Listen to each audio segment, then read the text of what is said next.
Today, you'll improve your English fluency with the news. We'll read an interesting health news article together on screen time before bed. As we read the article, you'll learn advanced vocabulary in context, understand advanced grammar easily, and improve your pronunciation. Welcome back to JForrest English. Of course, I'm Jennifer. Now let's get started. Our headline, drifting off to your favorite show doesn't have to ruin your sleep. This headline starts with the phrasal verb to drift off. If you drift off, it means you fall asleep, and it implies that you do it gradually.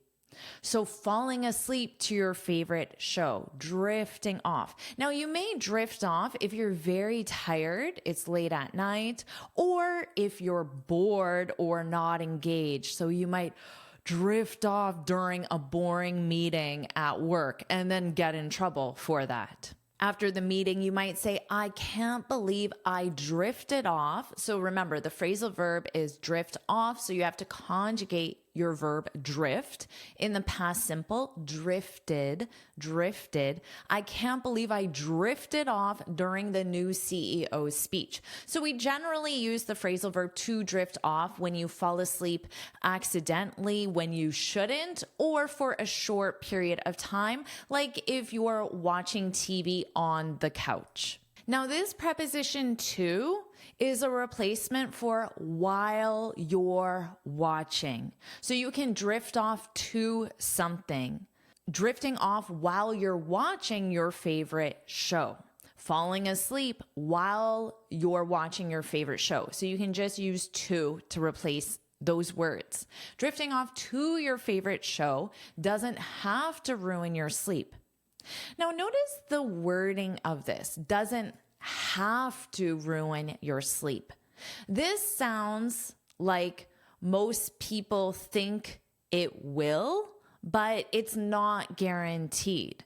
Because otherwise we would just say doesn't ruin your sleep or won't ruin your sleep. So including this have to makes it sound like it's possible or probable, but not guaranteed. And ruin means spoil or completely destroy your sleep. So how could it ruin your sleep? If you only get 2 hours or 3 hours or a minimal amount of sleep, then it would destroy, spoil, ruin. Notice that pronunciation. We have oo in. You need to pronounce these vowels separately. Ruin, ruin, ruin, ruin. And finally, notice that sleep here is a noun. We know it's a noun because of the placement of it, the fact that there's a possessive before it. So sleep can be a verb, to sleep, but in this case, it's a noun, one's sleep. My sleep last night was amazing. Or very commonly in the morning, I would say, I had a great sleep last night. So sleep, that's the noun. And then you can use whatever adjective, hopefully a positive adjective.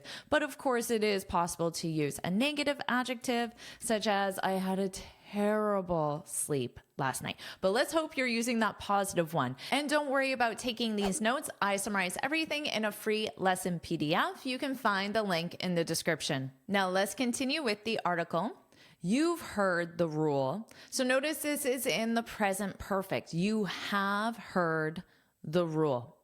And it's because it's a completed past action, but there's a result in the present.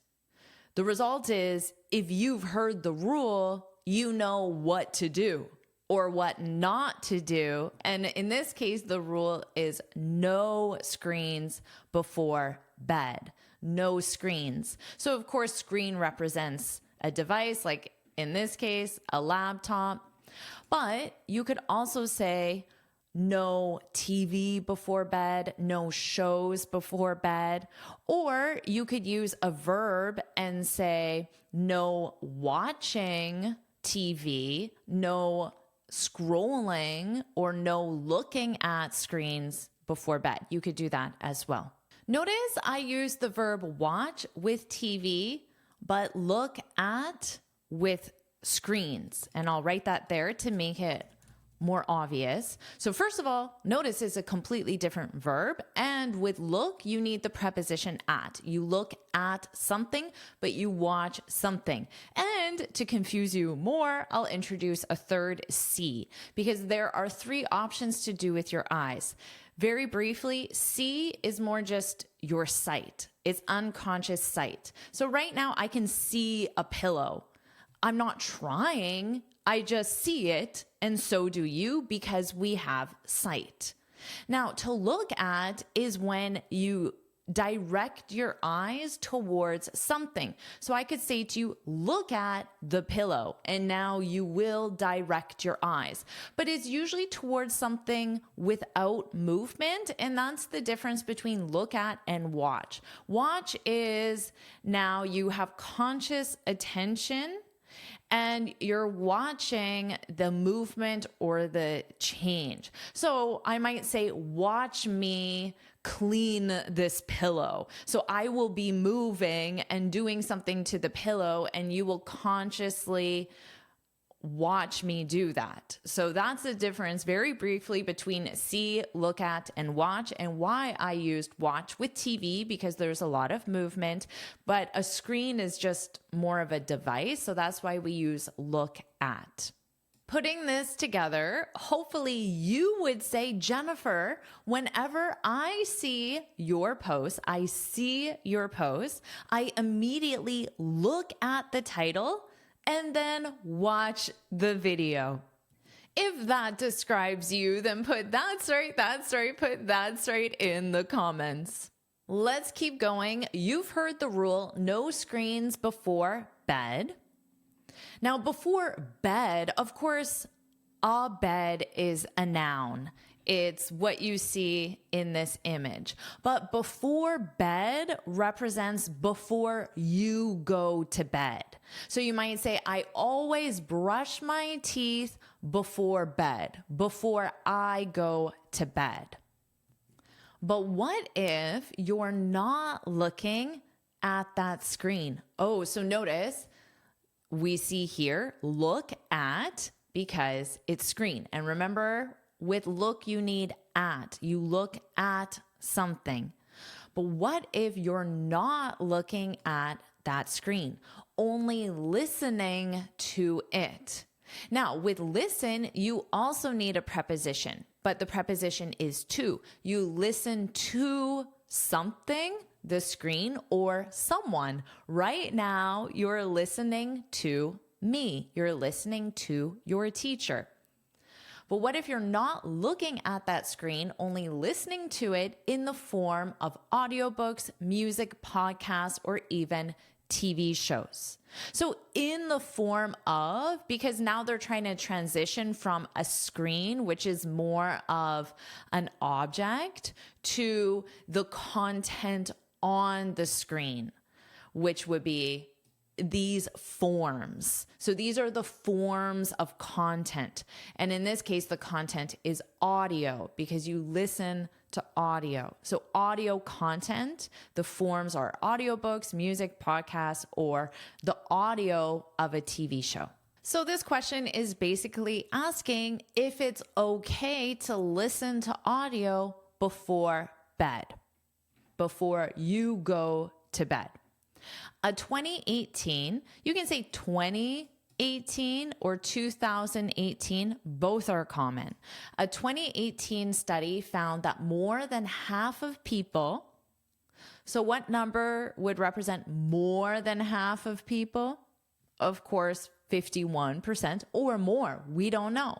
99% is also more than half of people. More than half of people with sleep disturbances. So here, sleep disturbances represents anything that disturbs your sleep. So any reason why you have trouble falling asleep.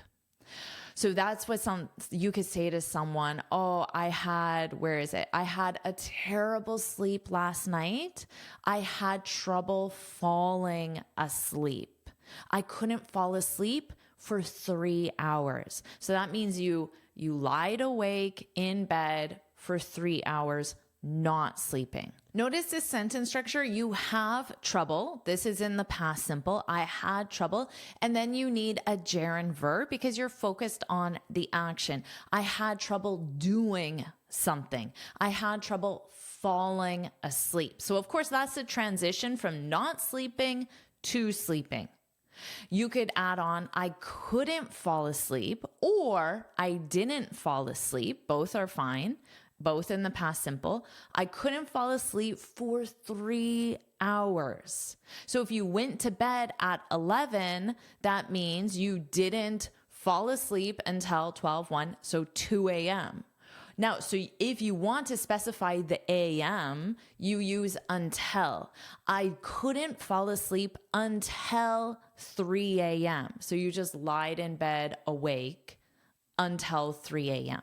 Again, hopefully you don't need that and you just said, I had a great sleep last night. So that was sleep disturbances, anything that prevents you from sleeping. So a 2018 study found that more than half of people with sleep disturbances rely on some form of audio as a sleep aid. So a sleep aid, this is a something designed to help you sleep. It could be a pill, or it could be a form of audio. And these were the forms that they mentioned. I'm sure there could be other forms as well. Are you enjoying this lesson? If you are, then I want to tell you about the Finally Fluent Academy. This is my premium training program where we study native English speakers from TV, movies, YouTube, and the news so you can improve your listening skills of fast English, expand your vocabulary with natural expressions, and learn advanced grammar easily. Plus, you'll have me as your personal coach. You can look in the description for the link to learn more, or you can go to my website and click on Finally Fluent Academy. Now let's continue with our lesson. Although experts generally agree it's poor sleep hygiene to look at screens before bed. Okay, we already talked about look at. Don't forget that preposition at. I see that mistake a lot. And before bed, before you go to bed. Now, are you wondering about this sleep hygiene? Have you heard this? It's a pretty trendy topic now. So hygiene represents your practices to maintain health. So for your oral hygiene, oral represents to doing with your mouth. So for your oral hygiene, you brush your teeth, you floss, maybe you use mouthwash, you go to the dentist. All of those are the practices or the habits to maintain the health of your mouth. So sleep hygiene, this represents the practices or habits you have to maintain your sleep health. So to get a good sleep, maybe you always wash your face before bed, you have a shower or a bath, you drink a cup of tea, you listen to some relaxing music, you meditate. All of those represent your sleep hygiene. So it's poor sleep hygiene to look at screens, just like it's poor oral hygiene to not brush your teeth, I guess. So to look at screens before bed. There is growing evidence to support the benefits of audio from screens and devices. So if there is growing evidence, first of all, evidence is an uncountable noun. So you don't say there are two evidences. You just say there is evidence or there is some evidence. So we don't use a countable number and we don't add an S, but it still can sound plural by adding some. So growing evidence means there's more and more evidence. So there's more evidence is support. So growing evidence to support the benefits of audio from screens and devices. And that can be part of your sleep hygiene to listen to something relaxing before bed, before you go to bed. Let's continue. Everyone is different, and some people might get a great night's sleep if they fall asleep listening to something. So we already learned fall asleep. So notice it's not fall sleep, it's asleep, asleep. And it's one word, asleep, asleep. And to fall asleep is to transition from not sleep to sleep. So you might talk about some of the sleep hygiene practices you have to help you fall asleep. And notice here, they use the verb get a great night's sleep. You can also use have. Might have a great night's sleep, might get. Both of them, have or get, are commonly used. So you can say, I had a great night's sleep. I got a great night's sleep. Now this word here, nights, and notice it's possessive because the sleep belongs to the night. This is optional, so you don't have to say it. You can just say, get a great sleep. But it is common. It's common enough that I think it's important for you to understand it and even feel comfortable using it. Might get a great night's sleep if they fall asleep listening to something. So, of course, if you're listening to something, it's audio, not video. And again, don't forget this preposition to. Listen to your teacher. However, okay, so this word, even before I read anything more, I know there's going to be something negative because however is used to introduce a contrast. And this was positive. It was positive about using audio to sleep. So now they're going to introduce something negative. However, there are some practices to keep in mind to make sure you are maximizing the potential benefits and avoiding pitfalls. So the negative is there may be pitfalls, so you need to be aware of them. That's what keep in mind. Simply be aware. So be aware to keep something in mind. But the something is right here, some practices. So the structure starting with the existence of something, there is. Now I use the word evidence again because I want you to see how it's an uncountable and you wouldn't add an S, but here's a plural word, some, which implies more than one. But again, evidence is uncountable. Now I need to use is because evidence is singular. There is some evidence you should keep in mind. So the evidence is the something, but it's already been mentioned, so I wouldn't repeat it again here. A more common structure is you should keep something in mind. So the noun more commonly comes here. Keep something in mind. You should keep the evidence in mind. And if the evidence is known, you can change it to it. You should keep it in mind because remember, evidence is singular. You should keep it in mind. So again, be aware of it. So we have our word of contrast. However, there are some practices. This is the something to keep in mind, be aware of, to make sure you are maximizing the potential benefits and avoiding pitfalls. Well, in this case, pitfall, that's the opposite of a benefit. So a benefit is something positive. So a pitfall is something negative. It's a potential consequence or simply negative outcome, a pitfall. So simply, pitfalls would represent avoiding problems, difficulties, or challenges involved in listening to audio as you fall asleep or as you sleep. So that's the contrast, which is our word, however. Let's continue. The key to listening to audiobooks. So here, the key represents the how you will do it successfully, the most important thing to achieve success. So the key to listening to audiobooks, podcasts, music, or even TV Now notice we have an S on books, podcasts, but music is uncountable, just like evidence. And TV itself is uncountable, but the word shows is countable. So if it was or even TV shows, it would have the S on shows. But without shows, it's just TV. And you could potentially change music to a countable noun, which would be songs. Not that you need to, but if you really wanted to show a singular or plural, you can do that with songs. So podcast, music, no S, or even TV, no S.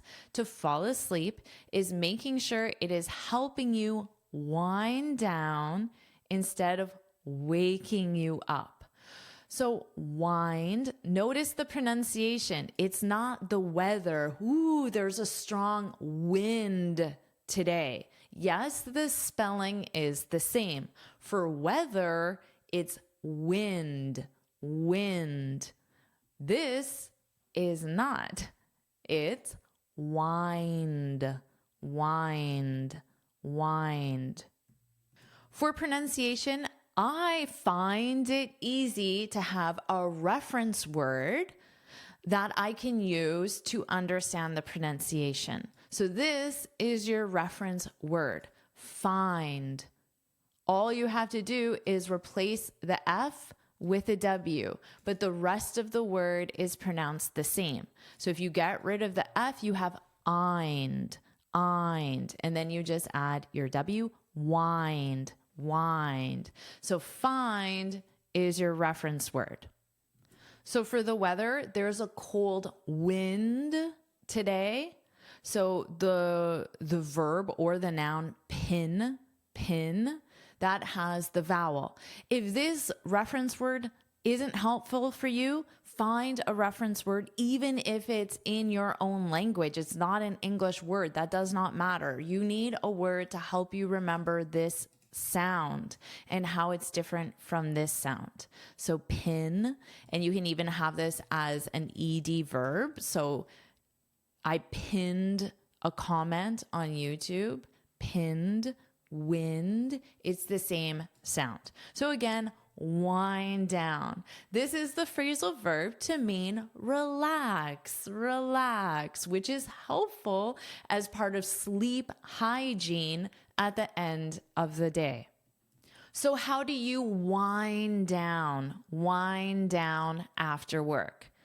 How do you relax after work? Or you could say before bed. Instead of after work, you could also say before bed. How do you wind down before bed?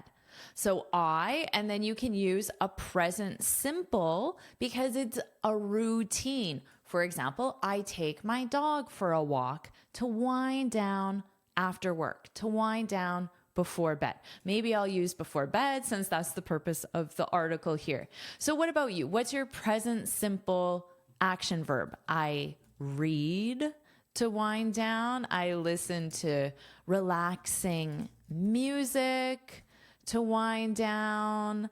I write in my journal to wind down. I take a bath to wind down. What is it? There's something that you do. So if you want, feel free to share that present simple verb in the comments. So I do something to relax, to wind down, and then before bed, or you can change this to whatever time reference you want. So to make sure it's helping you wind down instead of waking you up. So this would be the opposite of relax in the context of falling asleep instead of waking you up. And of course, of is our preposition, which is why wake, to wake someone up, which is why wake is in the ing form. Let's continue.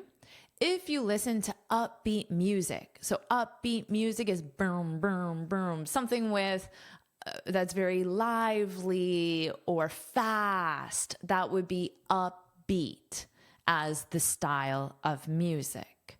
If you listen to upbeat music or a nail-biting audiobook, so that represents nail biting. If you're nervous or scared, or if there's a lot of suspense, we naturally go like this. And some people actually bite on their nails when they're nervous. So you could replace here, nail biting is an adjective. So you might replace this with a suspenseful audiobook or a thriller audiobook, or a horror audiobook, some other adjective or genre that represents nail biting. Here, nail biting is an adjective, so you need a noun. For example, audiobook, movie, TV show, you could all describe as nail biting. Now, this is commonly used as a noun. So the noun is a nail biter.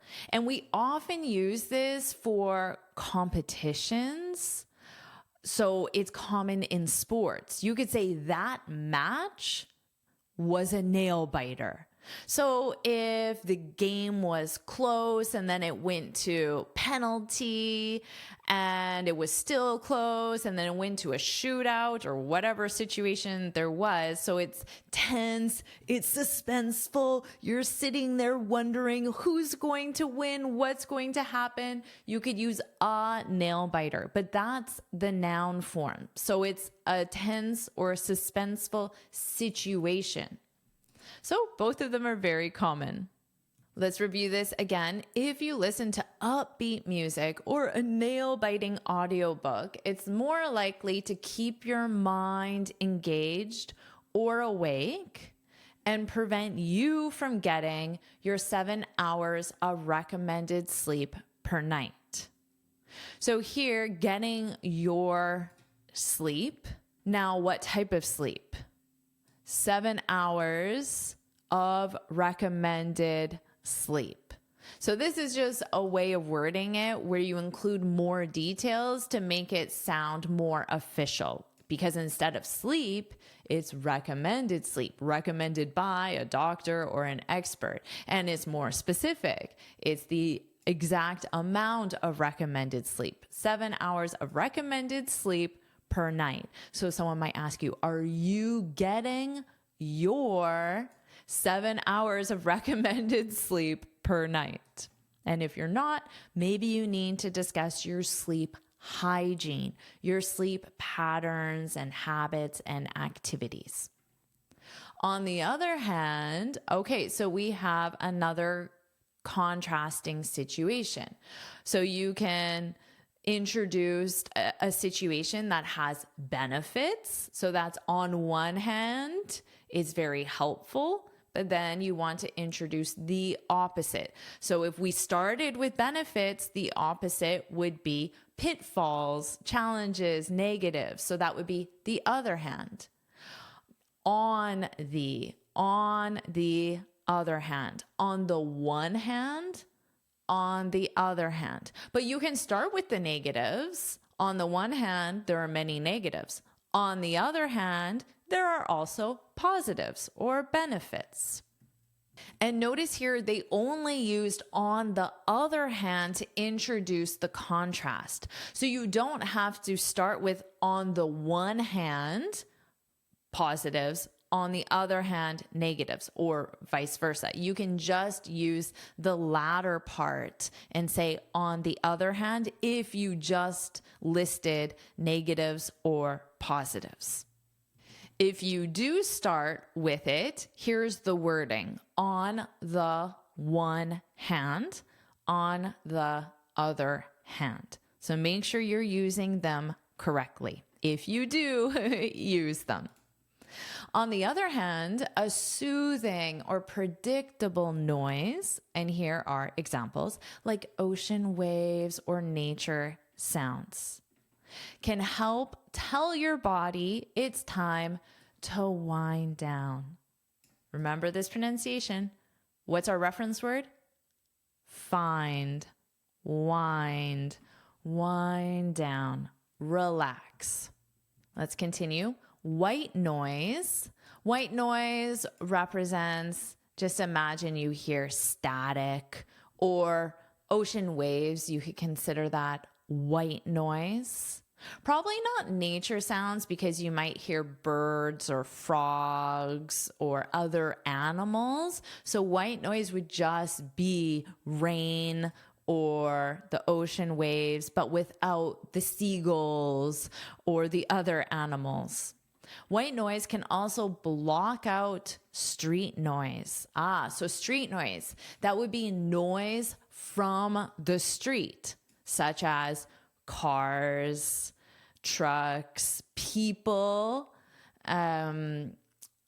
devices such as crosswalks can make noises as well. So all of that represents street noise. And if it blocks it out, it means the street noise is there, but you can no longer hear it. So it just prevents you from hearing the noise, but the noise still exists. White noise can also block out street noise if you live in a busy area or even quiet racing thoughts that surface at night. Okay, so white noise can block out street noise.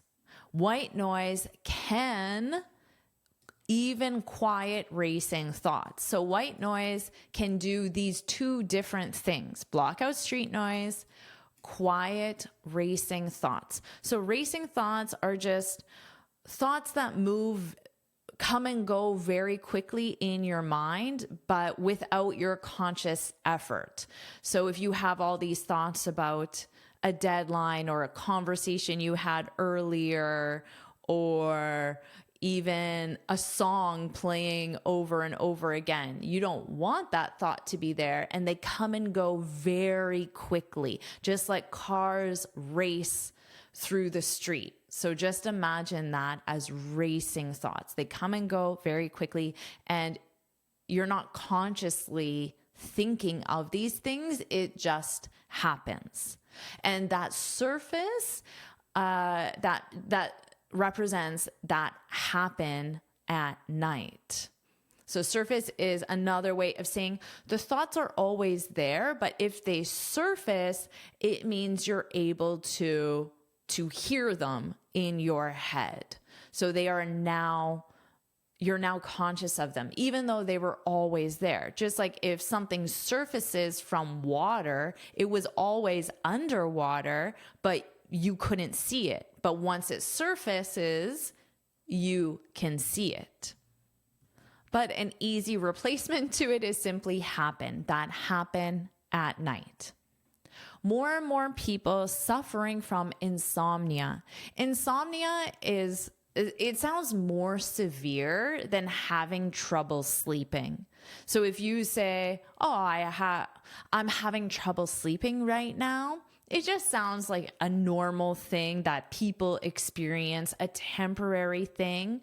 But if you say, I have insomnia, now you can say I suffer from, or you can simply use the verb have. I have insomnia. It sounds like it's a persistent issue. You've had it for years or months. So it's ongoing, it's persistent, and you may need medical treatment. So it's just a more severe sleep issue. If I wanted to sound less severe, I would just say more and more people suffering from sleep issues, or more and more people who have sleep issues have been turning to sleep stories. So this is a something, sleep stories. So have been turning to stories, and then sleep is the adjective that tells you more about the stories. And if you turn to something, it means you use something for a specific purpose. And the specific purpose here is, of course, to get a great night's sleep. And this is in the present perfect continuous to show the action started in the past and continues until now.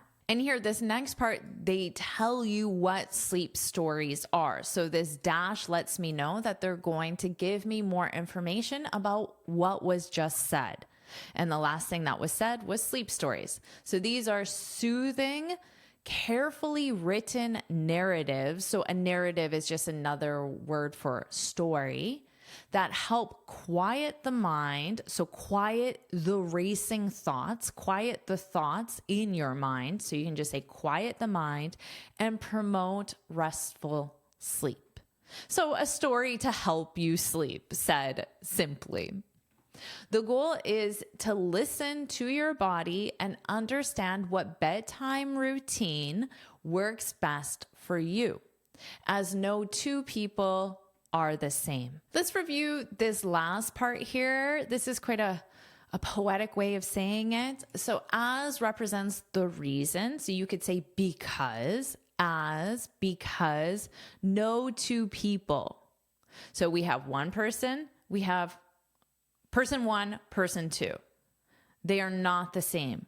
It's like saying if you take any two people, it doesn't matter who they are, but any two people, there will be differences.